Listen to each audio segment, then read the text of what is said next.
Hello, my name is Brenda Harrison, and in this video I'm going to take you through some of the ideas supporting how to write an effective report. Principally this is targeted at business students, but I'm hoping that anybody who has to write a report, whether it's for your studies or for work, I'm hoping this report will help provide you with some guidance. So the first thing obviously is to have an idea of what the format of the report would look like, and generally speaking a report will have each of these sections, and for the rest of the report, rest of the presentation, I'm going to go through each of these sections in a little bit more detail, and I'll try to put it into context as well with an example report for you to think about. So the title page is obviously the very first sheet that whoever is going to read your report will see. So you want something that's going to be professional, look effective, and will carry the information that the reader wants to know about. So the first thing is obviously a title that says this is what the report is about. It could be your question, it could be the subject that you're studying, it will also have your name on it. If you're a student, it should have your student number or your student ID on it. Ideally should have a date that the report was produced, and the word count. Don't put too much on it, keep it simple. The amount of times I've seen reports coming into me that are professional business reports but have clip art all over them, or images that are not really appropriate. So have a think about the image that you're trying to portray. What message are you trying to send in terms of what you include in your title page? Your lecturer, if you're doing a particular course, or even if you work for a company, they may have a pro forma that you want to use, that they want you to use. So even if you have a title page that you've created yourself, if you're required to use a separate title page, please make sure that you include that as well. I know with some of the stuff that I teach, if students don't include the generic submission sheet that comes with the course, their assessment is automatically a fail. So it can be quite important if you have a student that if your lecturer gives you a submission sheet or a title page, make sure that you do use that. So with a long summary, you will obviously want to, or you may be required to provide a summary, and this gives the reader an idea of whether or not they actually want to read your report, and if they read it, what are they going to find out about it. So it's really a summary of the key points. If you read my report, you will find out that I have looked at induction. I've evaluated induction within my own organisation. I found out that what we do currently doesn't work, and I've made these recommendations on how to improve it. It has to be that specific. It would say, this is what we found out, this is what I'm looking at, this is what I found out, and here's what we need to do to fix it. So your summary should be that detailed. In terms of how long the summary should be, it should never be more than 1 page. So if you're writing a 25,000 word thesis, for example, you would still just do a 1-page summary. So you can imagine then if you're doing a 1,500 word report, your summary shouldn't really be that long because it's a summary of what's in the report. But never ever take your summary over 1 page, certainly in academic terms. Contents page should be a list of the contents and the pages where we're going to find them. The amount of times that I've had reports submitted where, yes, I have a nice list of here's the contents of my report, this is what you're going to read about, this is what you're going to find out, but no pages, doesn't tell me where to go to find the information. And if you're marking a 10,000, 15,000 word report without any page numbers indicated, it can be quite complicated to find locations. So yes, give me a contents page that is a list of everything that's within your report, but make sure you include the page numbers as well. Acknowledgements, depending on the type of or the nature of the report that you're doing, how long it is, you may need to include acknowledgements within your report. If you're doing your report purely based on literature, research that you've carried out, looking at articles and books and whatever, websites, you may not need to give acknowledgements, but if you're carrying out what we call primary research, so if you're talking to other people, finding out what happens within your own organisation, if you're carrying out your own research, sending out questionnaires or doing interviews, then you would need to acknowledge who's actually helped you. So it could be something like, I want to thank the HR manager for taking their time to talk to me and explain how the induction process works. Or it could be, I'd like to thank the participants who completed my questionnaire. But you want to say thank you to the people that have helped and supported you while you've been working on the report. As I said, it will depend on the nature of the report that you're doing, but be aware of the need to write an acknowledgement section in some reports. Terms of reference is the next section, and that usually, as it says here, is something you would put into a bigger report, and particularly if you're carrying out your own research where you're defining your own question, you would definitely need to include a terms of reference, because this says what you're setting out to do in the report. So if you're asked to write a terms of reference and you have an assignment brief, really you're just rephrasing what's in the question. But if it's something that you're having to write for yourself, so you're carrying out your own research and you're defining your own question, then we would be looking for you to write a terms of reference, and that will include the aims and objectives of what you're actually setting out to do. So as I say, imagine that we're writing a report on induction, so my terms of reference might say something along the lines of, this report will investigate best practice for carrying out inductions within organisations. It will look at an evaluation of inductions within the organisation. It will look at examples of best practice or good practice elsewhere. It will look at the literature to find out what is perceived as being the content of an effective induction, and it will draw conclusions and make recommendations on how to improve the induction process within the current organisation. So it's very specific about what you're actually going to try and do. And generally speaking, if you're working on something for college or for university, your lecturer may help you and may work with you if this is something that you're having to define for yourself. The introduction, this is where your word count starts. So although I've already covered a few sections, contents, terms of reference, summary, none of those count towards the word count. So if you're thinking about the word count that you've been set for your report, so say you're writing a report that's 1,500 words, this is where the word count starts. So the word count starts with the introduction, and if you write a recommendation section, that's where it would finish. So from the introduction to conclusions, recommendations, that's what's included in the word count. So your introduction, for me, when I'm marking a report, I'm looking for my students to do two things. One is to give me a background. What's this report about? So this report's going to look at induction. It's going to look at induction within my own organisation, and it's going to look at best practice elsewhere or good practice elsewhere to see how we can improve current practice within my organisation. You would then go on to explain why your company needs it. You know, why is it necessary? Why am I looking at this? So the introduction tells me about the topic, what the report's going to do, but it would also put it into context to explain why it's necessary for my organisation. I can't just say I'm writing this because I'm doing this course. I would have to try and say, you know, my company has high turnover or has problems retaining staff, so I want to look at the induction process to see if I can improve on that.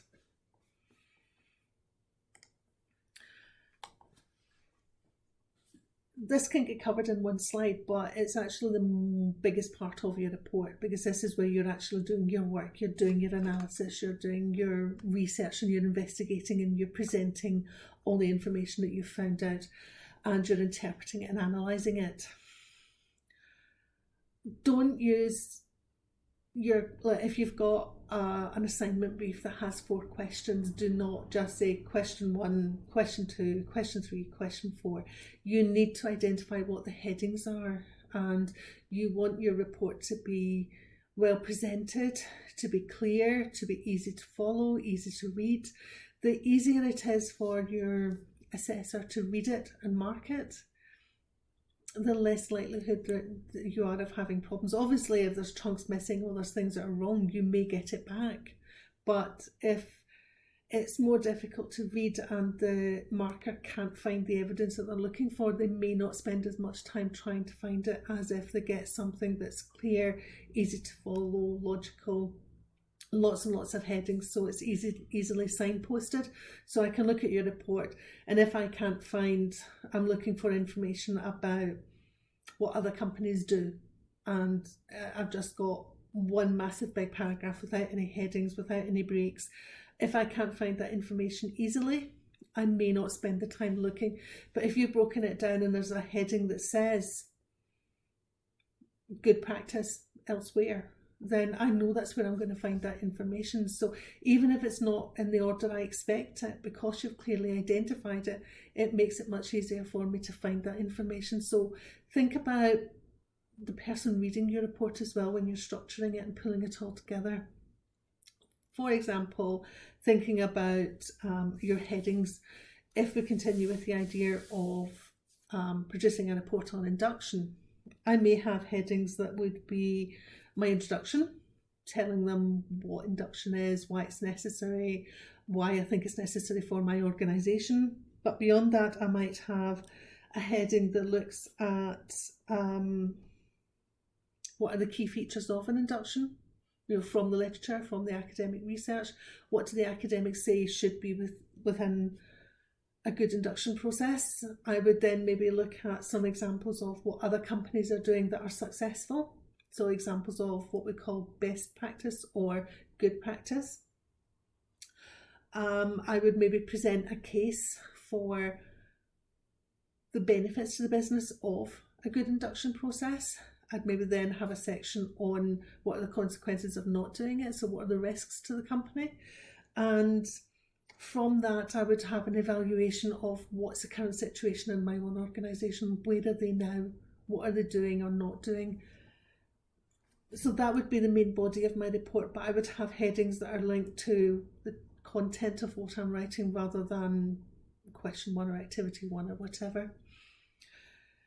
Paraphrasing, as I've said in the second sub-bullet point here, if you quote, you're just showing me that you can copy and paste, and sometimes putting in a quote can be quite lengthy, whereas if you take those ideas, put them into your own words, you still have to reference it, you still have to say where the ideas come from, but you're then paraphrasing, you're showing that you understand what you're writing about, you show that you're able to interpret it and apply it, but also you're more likely to use less words, so you're actually saving your word count by paraphrasing as well. But as I said, even if you're putting it into your own words, you still have to reference it, you still have to say where this idea has come from.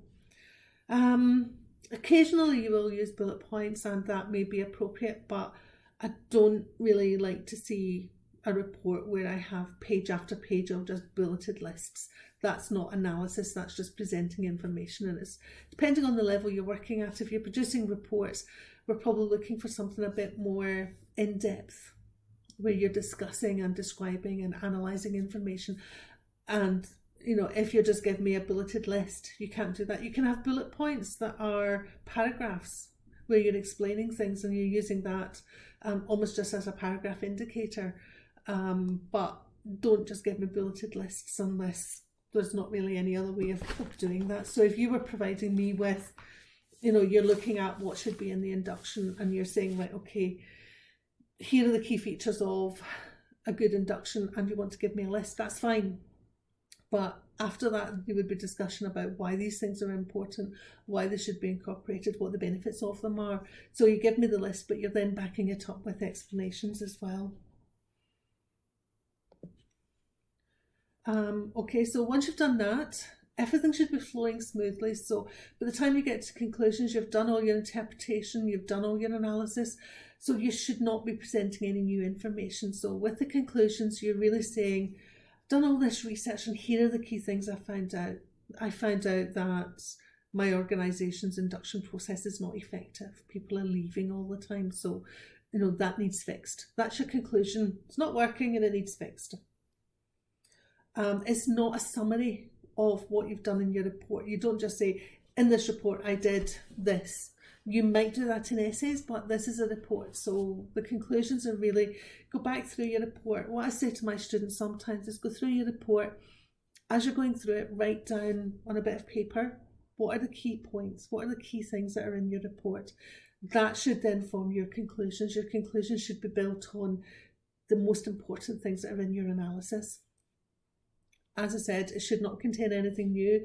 You shouldn't be putting any quotes or any references in here. It should just be pulling out, here's what I found out from doing this report. I found out that our induction process is bad. A good induction process would contain X, Y, and Z. Our company needs to fix whatever it is.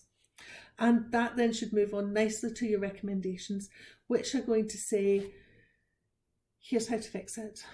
If the induction process isn't working, here's what you need to do to make it better. So if the induction process is not working because it's inconsistent, different managers are all doing their own thing, the managers don't feel confident because they haven't got any training, then my recommendations are going to be create a structured induction process that everybody has to do the same thing, everybody has to follow the same process, maybe have it managed by HR. In the recommendations, you do not justify why you're making these recommendations. This is the one time where I'm wanting you to give me a bulleted list. A bulleted list that says, do this, do this, do this, do this. I do not need explanations. You've done all of that already. There should be enough information when I'm reading your report. When I read the main body of your report, I should read something that talks about why it's not working. I can then go to the conclusions, and I would expect to find something in the conclusions about, that's one of your key conclusions, but then I would expect to go to the recommendations, and the recommendations would be how you're going to fix that. So for me, with our report on induction, my recommendations would be that the company develops a structured process that everybody can follow. It could be that you actually develop that and attach an outline induction program as part of your appendices, and your recommendation is that that's adopted, that is actually implemented and carried out within the organisation. Another recommendation may be that you train managers so that they know how to do inductions, and that the system or process is managed and run by HR. So HR are responsible for making sure the managers know what they're doing, making sure they have all the correct paperwork. The new starts are all invited along to the induction, and the people, the managers and other personnel who need to be involved in induction are all invited along. So your recommendations will just be a bulleted list of what should happen.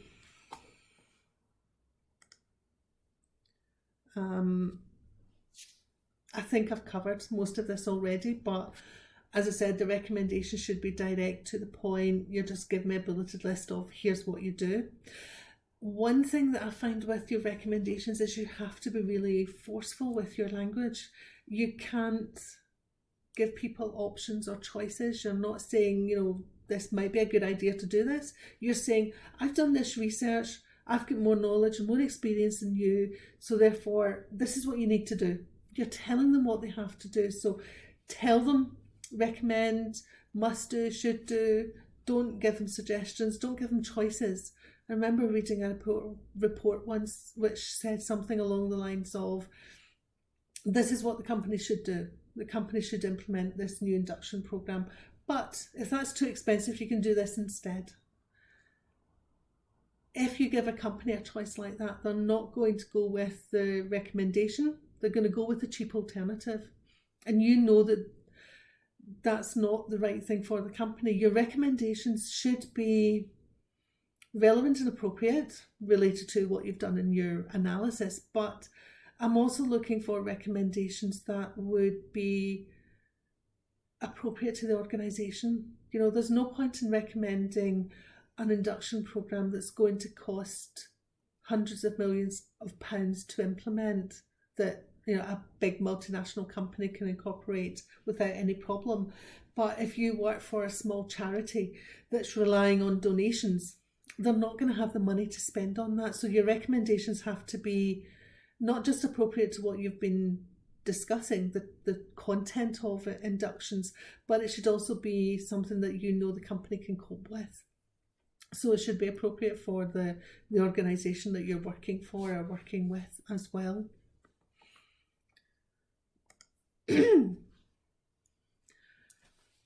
It might be useful, depending on the size of your report and how much detail you're going into, to produce an action plan or an implementation plan.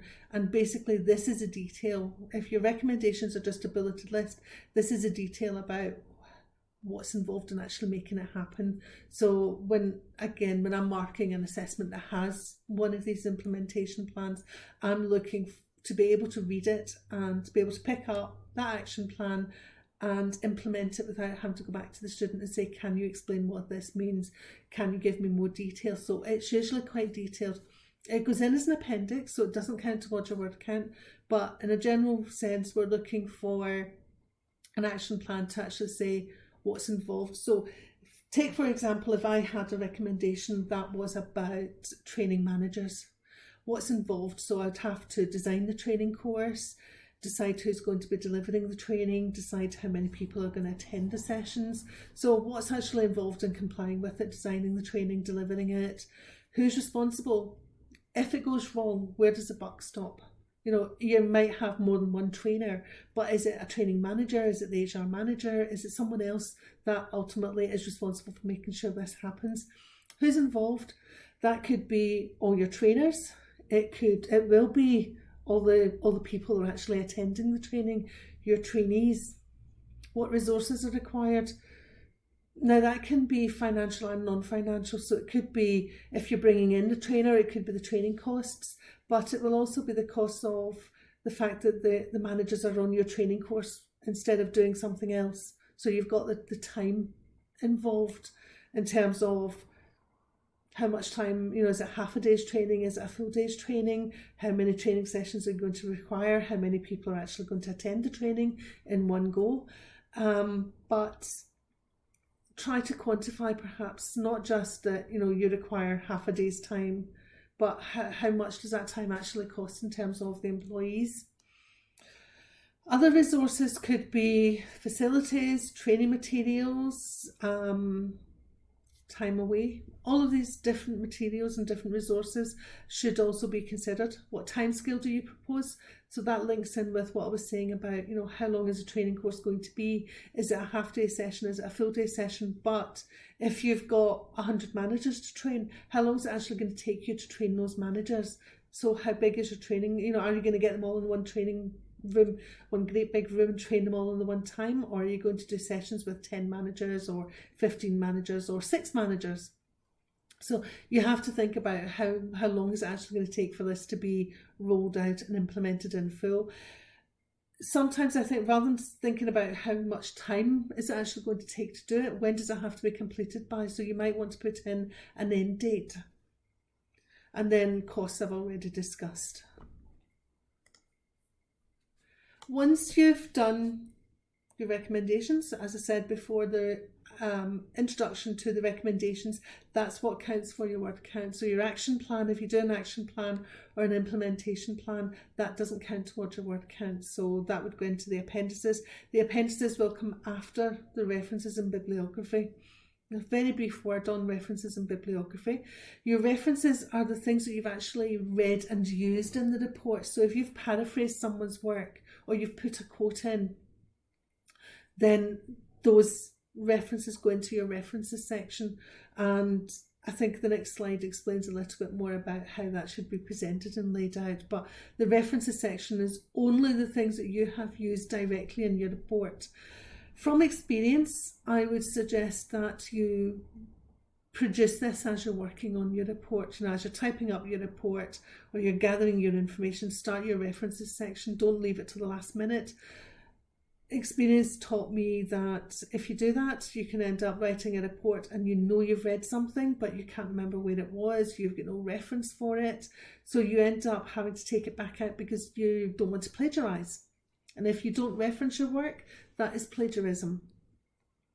So the difference between the references section and the bibliography is that the bibliography is everything that you've read, all the background reading that you've done to gather information.